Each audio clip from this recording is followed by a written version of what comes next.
Look, at my age, you know I've been to a lot of doctors. Healthcare partners, they really care. They're concerned about your health. They're all the best. I am Roberta, and I am a healthcare partner. Visit hcpnv.com to hear my story.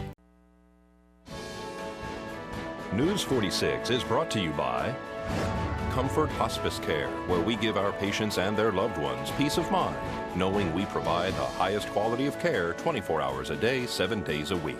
For more information, call 751-0349. News is also brought to you by the St. Therese Mission, a future venue for cultural and environmental events near Pahrump. Get involved. Visit us at sttheresemission.com or call 702-507-4172. Tonight on News 46, kids across the valley are welcomed back to school. The Shadow Mountain Community Players are good to the last drop. And free classes are being held at Nye Communities Coalition. News 46 starts now. You're watching KPVM News 46 with Deanna O'Donnell and Jason Koblenz. News 46, local coverage you can count on. And good evening. It's Monday, August 26, 2013. I'm Deanna O'Donnell.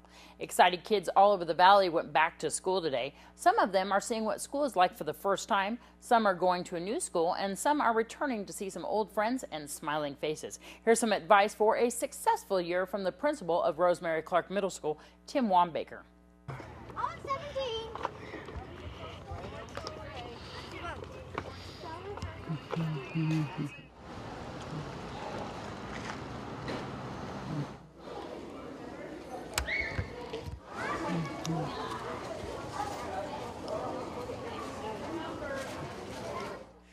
You may have 35 to 40 kids in a classroom, it's always difficult, if you will, because of that large number. But the kids need to be independent. They need to know that they need to write down their assignments. They need to go home, get ready to start working on their assignments. And they can't base it on, well, I won't tell mom, I won't do anything. And a lot of parents give extra responsibility, which is great, but they still need to monitor at the beginning and make sure that they're taking that responsibility and using that well. We have a lot of parents that step back and go, they're in middle school where they don't have to, I won't check them, they'll be great. Actually, there's a lot of kids that still need that structure. So continue to provide the structure, continue to talk to your kid every day about how school was, what they learned, and keep that communication going, and that'll be a big positive approach. But also, if they have questions, communicate with the teachers. Email teachers, call them on their voicemail. We have an open communication policy. It's very important. Communication is the key. If we go back and forth and keep that open line, success is going to happen. You'll typically find this. You'll find in the elementary school you have 75 to 80% parent participation, which is outstanding. Middle school you'll find 50%, and that's good for middle school. We'd like to have more, obviously. And in high school you'll find anywhere from 25 to 30% participation. So you can see the big drop off. Just because they're in high school doesn't mean they need to be left alone. They need to actually be talked to even more, communicated with even more, because they have that freedom. They have friends that drive cars, and middle school, there's a lot of pressures out there. So talk to the kids about the pressure. Talk to your child and say, how's school going? We're implementing new online bullying reporting form to where students, parents, neighbors, anybody can fill out this form. It's called, we're working it through Sprigio. And so parents and students can fill out the form, and it goes directly to an administrator at the school, and it'll say, this is an issue you might need to deal with. So it's somewhat anonymous. There is the form that needs to be filled out, and parents or students or whomever needs to sign it. But it's to make sure that the school is safe and make sure the parents feel like it's safe. The students know they can report without filling out a big orange form in the office that says this is the bullying form. We don't want to do that. We want to make sure the kids feel comfortable. If they're uncomfortable about some bullying situation, they can report it and feel like they're protected. So we're excited about that new form. I told my staff this morning, make sure you laugh. Make sure you laugh throughout the year and every day, because you have great job, and you get to see kids every day. It's a challenge every day, but it's a great job.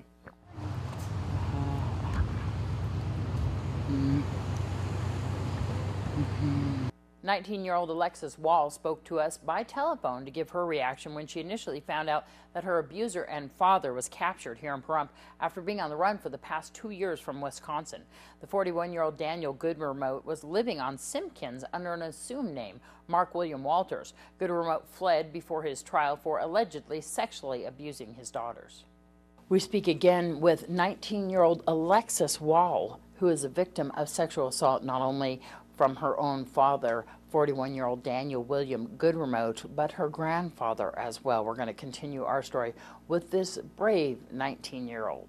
My first response was, oh my goodness. I wanted to tell my aunt that she was a liar because my dad had always said, you know, they're never going to catch me. I'm really smart, you know. And I'm like, oh, I'm so happy. I started crying right then and there. I was so excited, especially since I have a younger sister who's 4 years old.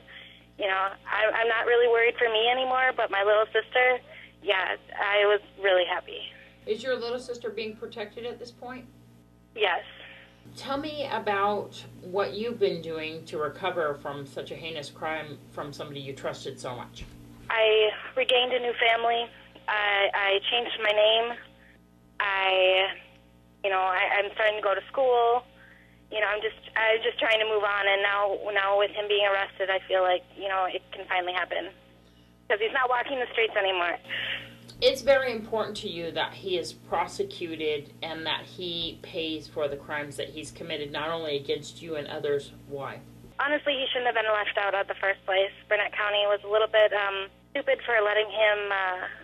He was living in a motel at the time with an ankle bracelet, and I thought that was enough security for him. I think that because, you know, he was gone for 2 years, he obviously knows that he's guilty. I know that he's guilty. State of Wisconsin knows that he's guilty. That's why he ran off. And I don't think that, you know, justice comes to everybody. What do you think that the chances for him having other victims?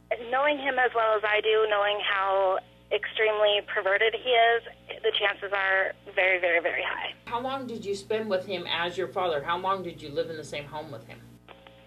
When I was younger, before he was put away, it was 3 years. Mm-hmm. And then he went away. At the time when I was younger, I was mandated to go and see him once a month in prison. Mm-hmm. And then after he got out, I saw him sporadically. Mm-hmm. And then when I turned 17, it was, you know, an everyday, well, when I was doing the independent living, it was an everyday occurrence at that time. We wanted to let Alexis Wall know how proud we are of her for not only testifying in the 2011 case against her father, Daniel William Goodremote, but of course reaching out once again through our local Pahrump Facebook page and letting us know about her story, and as well helping us get the word out in case there is any other victims out there. You're urged to contact the Nye County Sheriff's Office if you have any information about this case. And remember, once again, he was going on the name of Mark William Walters here locally in Pahrump. This is Deanna O'Donnell for News 46. And after the break, Celine MacArthur talks about lawyers and alcoholism. Stay tuned.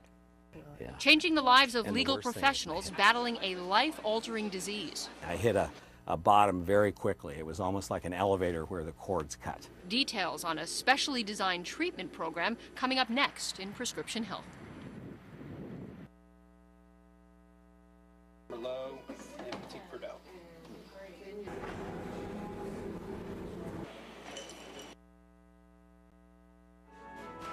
This portion of the news is brought to you by Children's Dentistry of Pahrump, specializing in sedation dentistry, now accepting adult patients. Call now for free IV sedation with dental implant, 751-2184. And welcome back to News 46. Is your high-stress job driving you to drink? If so, you're not alone, especially if you're a lawyer. The American Bar Association estimates that 15 to 20% of all lawyers in the United States suffer from alcohol or substance abuse, and stress is a major contributing factor. Celine MacArthur explores a treatment program designed specifically for the legal profession. This health tip is brought to you by Humana. Visit our local office in the Pahrump Valley Junction Shopping Center or call 775-727-0871. All I was drinking a bottle of wine every night. Jessica Rugani is an assistant county attorney and a recovering alcoholic. It was an escape. It was something to enjoy and savor, and then if I had enough of it, really just kind of forget my problems. Jessica prosecuted people for DWI and drug cases, so admitting that she had a drinking problem was humbling. I realized that the practice of law was becoming difficult for me because of my drinking. Jessica entered a special rehab program designed specifically for legal professionals. It's at Hazelden, a leading private, not-for-profit alcohol and drug addiction treatment center. Lawyers are twice as addicted as the regular population. Studies show 18% of attorneys who practice law for 2 to 20 years have a drinking problem. That number increased to 25% for attorneys who practiced more than 25 years. It is very much part of the attorney culture. Link Kristen is the director of the Legal Professionals Program at Hazelden. He believes social influences, heavy workloads, and the stress of the job leads lawyers to addiction. But often, with treatment, they summon the motivation to sober up. Once you get sober, you have extra hours, you have extra energy, you're thinking better. That's a win-win for the lawyers and the clients they represent. I'm Celine MacArthur reporting. You can take a free online screening to help you determine if you have an addiction problem at hazelden.org. A massive Northern California wildfire that's threatening Yosemite National Park and San Francisco's key water and power sources has grown today. The fire has become the 13th largest in state history. The Rim Fire, which has devoured more than 149,000 acres, has scorched an area about the size of the city of Chicago, while 3,600 firefighters try to rein it in. The wildfire was 15% contained today and was spreading primarily to the east and threatened to grow amid extremely dry conditions and hot weather. Part of the fire continued to spread today towards a key part of San Francisco's water supply, the Hetchy Hetch Reservoir, which lies within Yosemite and is just east of the flames. The Nevada Department of Transportation has reopened State Route 157 for Mount Charleston residents only in the roughly 1,000-foot area damaged by Sunday's flash floods around milepost 18. NDOT has converted State Route 157 into a one-lane roadway with flaggers and the Nevada Highway Patrol directing traffic. NHP officers are also stationed at the junction of US 95 and State Route 157. NDOT maintenance crews will be on scene throughout the week, repairing the damage, though NDOT expects to reopen State Route 157 on Thursday. Inclement weather could delay the reopening date. The public can still access Mount Charleston by using State Route 156. Nye Communities Coalition is holding the second session of the Brownsfield program. Tim Wiggers explains. This coming Tuesday on the 27th of August, we're doing a second orientation. Our first group of trainees is actually underway already, and we have a couple of seats available for our second group and quite a few for our third. So the second group will actually start in September and will finish by or before Christmas, and the third group in January. But part of our process is kind of this informational orientation, and then if somebody is still interested, we have an interview process, and all of those things will be explained. But if anybody's interested in getting $2,500 worth of training at no cost to them and earn 8 state or federal safety and hazardous material certifications, this is the program for them. This may not be around again for years, potentially never again.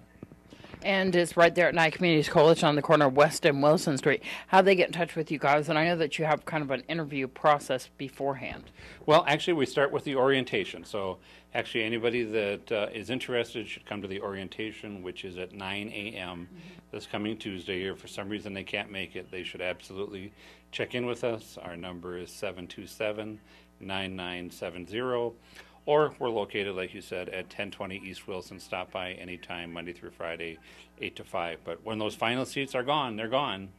And that's when the door closes for opportunities for new training. Thank you so much. When we come back from this break, the Shadow Mountain Community Players play dead to the last drop. Don't go anywhere.